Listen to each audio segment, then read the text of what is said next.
Chaque jour, Charles et Carole vous présentent la leçon de l'école du sabbat.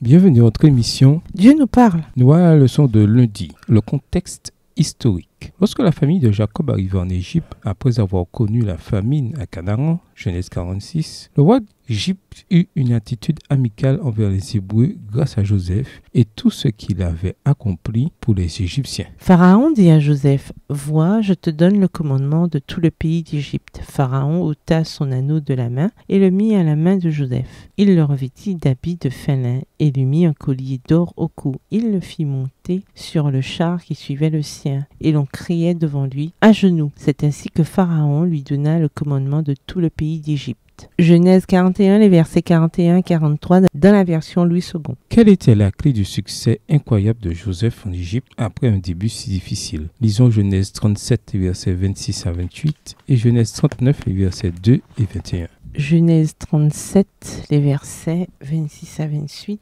Alors Judas dit à ses frères, « Que gagnerons-nous à tuer notre frère et à cacher son sang? Venez, vendons-le aux Ismaélites et ne mettons pas la main sur lui, car il est notre frère, notre chair. » Et ses frères l'écoutèrent. Au passage des marchands madianites, ils tirèrent et firent remonter Joseph hors de la citerne. Et ils le vendirent pour 20 cycles d'argent aux Ismaélites qui l'emmenèrent en Égypte. Genèse 39, les versets 2 et 21. L'Éternel fut avec lui et la prospérité l'accompagna. Il habitait dans la maison de son maître l'Égyptien. Verset 21. L'Éternel fut avec Joseph et il étendit sur lui sa bonté. Il le mit en faveur aux yeux du chef de la prison. Le contexte historique le plus probable de l'histoire de Joseph est le suivant. Le nouveau roi, mentionné dans Exode 1, le verset 8, dans la version Louis II, comme celui qui n'avait point connu Joseph, est Amosis, qui a vécu de 1570 à 1546 avant Jésus-Christ. Ensuite, vint Amenhotep Ier, qui a vécu de 1546 à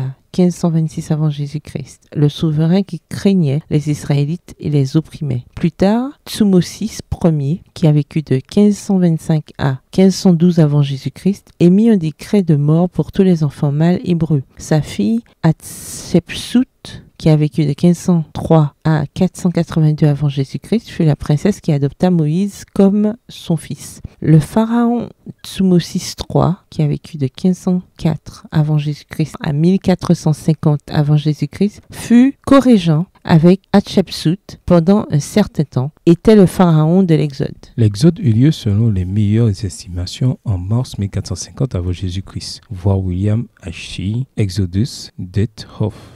Pour comprendre l'époque de l'Exode, étudiez les textes bibliques suivants. Genèse 15, verset 13 à 16, Exode 12, verset 40 et 41, Juge 11, verset 26 et 1 roi 6, verset 1. Voir aussi Actes 7, verset 6 et Galates 3, verset 16 et 17. Le premier chapitre d'Exode couvre une longue période. Depuis l'époque de Joseph, lorsque son père Jacob entra en Égypte avec toute la famille, jusqu'au décret de mort émis par le pharaon. Bien qu'il existe un débat sur le nombre exact d'années, ce qui compte, c'est que même lorsque son peuple était asservi dans une terre étrangère, l'Éternel ne l'avait pas oublié. C'est-à-dire, bien que de nombreux détails concernant les Hébreux en Égypte à cette époque demeurent cachés, du moins pour l'instant, voire 1 Corinthiens 13, verset 12, la révélation du caractère de Dieu rayonne toujours à travers les pages de ce livre. Comme dans toute l'Écriture, nous pouvons savoir que, peu importe la gravité des choses, Dieu est toujours là et nous pouvons lui faire confiance, quelles que soient les mauvaises situations dans lesquelles nous nous trouvons. Au revoir. Et à demain si Dieu veut.